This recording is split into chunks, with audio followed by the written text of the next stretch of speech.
Ich glaube, bei diesem Staub muss man eine Radiokarbon-Datierung vornehmen. Hi, ich bin Nessa, ich wohne in meinem selbstgebauten Tiny House und renoviere gerade ein 33 Jahre altes Wohnmobil. Nachdem wir uns in den letzten Wochen einen Überblick verschafft und den ersten Schmutz entfernt haben, geht es jetzt erst so richtig los. Alles muss raus und hinter den Schränken lauert noch die eine oder andere Überraschung. Yeah, wir sind reich! Die Woche beginnt mit dem Entfernen einiger unnötiger Vorhangleisten. Nur ein paar. Und anderer kleiner Dinge, die im Weg sind, denn nun geht's ans Eingemachte.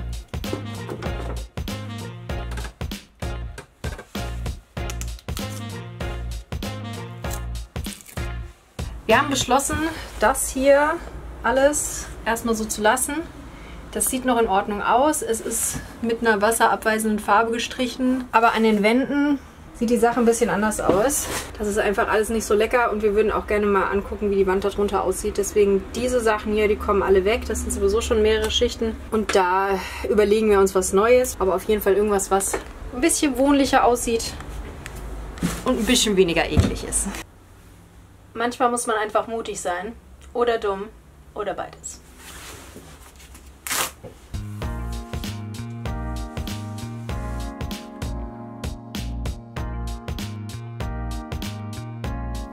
Und so beginnt es also.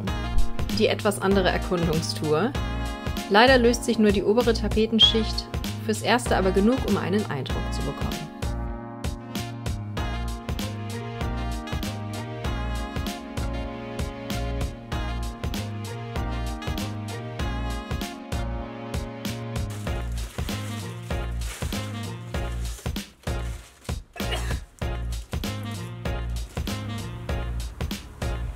Ein altes Sprichwort besagt, es muss immer erst schlimmer werden, bevor es besser wird.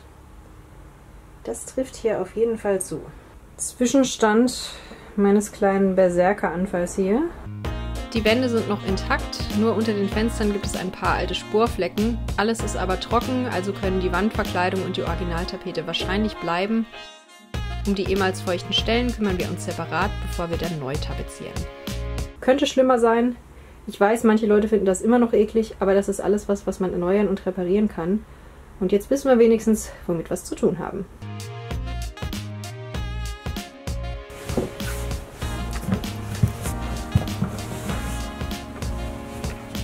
Ich dachte, Filmen im Tiny House wäre schwierig, aber ich hatte ja keine Ahnung. Also frohen Mutes an die zweite Seite. Hier fehlt mir ein schlanker Schraubenzieher für das zweite Rollo, das kommt also später.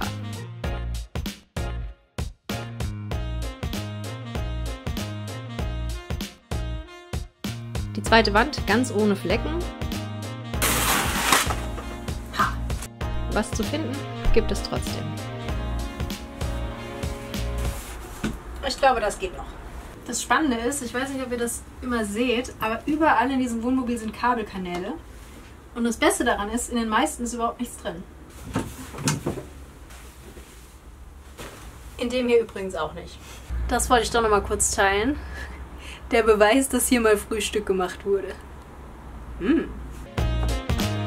Weiter geht's, jetzt mit passendem Schraubenzieher. Naja, rausreißen ist auch noch Zwang. Da wir nicht auf dem heimischen Hof, sondern auf Parkplätzen renovieren, ist das mit der Material- und Werkzeugbeschaffung immer so eine Sache. Zum Glück habe ich wenigstens einen kabellosen Sauger.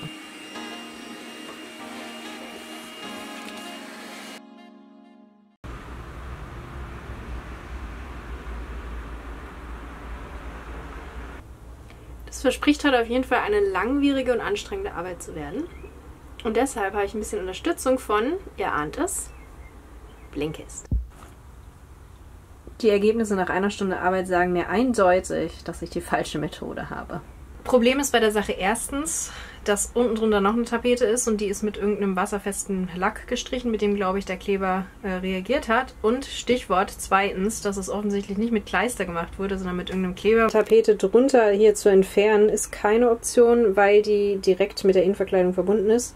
Das heißt, da müssten wir die kompletten Bretter hier rausnehmen. Das wäre ein Riesenaufwand und das ist eigentlich auch nicht nötig. Mal gucken, was ich mir jetzt noch einfallen lasse. Oder ich lasse meine aufgestaute Aggression an irgendwas anderem hier in diesem Wohnmobil aus, denn zu tun gibt es ja genug. Nach mehreren weiteren erfolglosen Versuchen, die ich euch jetzt erspare, sowie ein paar Kleinbaustellen, haben wir beschlossen, uns erst einmal etwas anderem zuzuwenden.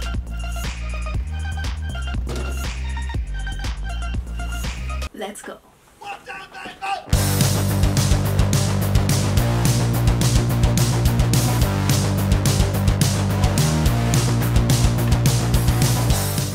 Neben dem Bad ist die Küche hier wohl die größte Baustelle. Da wurde seit Jahrzehnten nichts gemacht, übrigens auch nicht geputzt. Ja. Yeah, wir sind reich. 60 Cent oder so. Ansonsten, aua, glaube ich, weniger schlimm, als ich gedacht habe.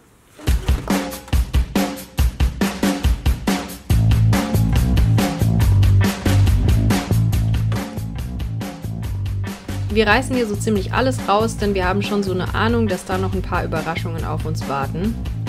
Richtig lecker. Mühevoll rangeschlepptes Putzwasser, Reiniger und los. Hier ist einfach ein Rohr, das endet in der Luft. Ich glaube, bei diesem Staub muss man eine Radiokarbondatierung vornehmen.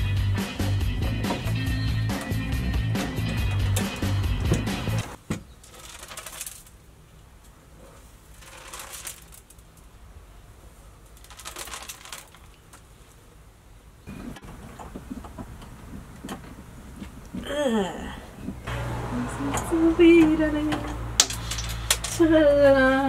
Scheiße.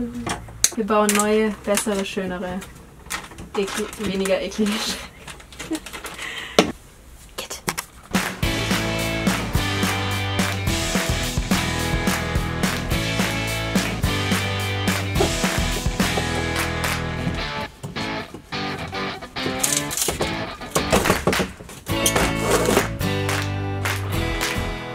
Nachdem der grobe Dreck entfernt ist, geht es nun ans Auseinandernehmen.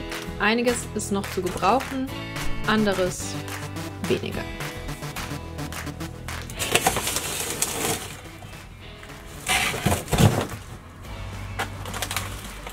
Ja.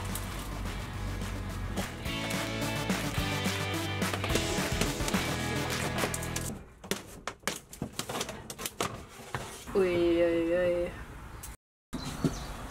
Nächster Tag, weiter geht's.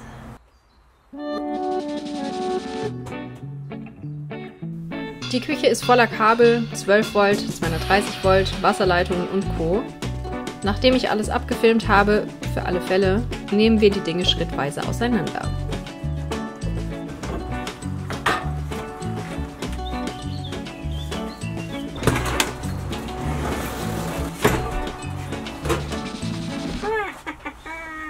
Another ekliges Teil rausgerissen. Die Dinge finde ich gut. Der Rest ist, glaube ich, ziemlich erschreckt.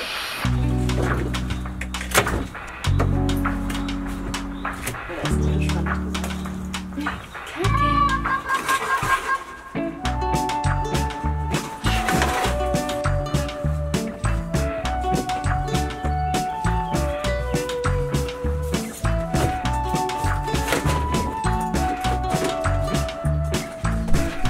Ein paar Stunden und 14.000 Kabelklemmen später. Fertig, Leute. Jetzt geht's erstmal zum See.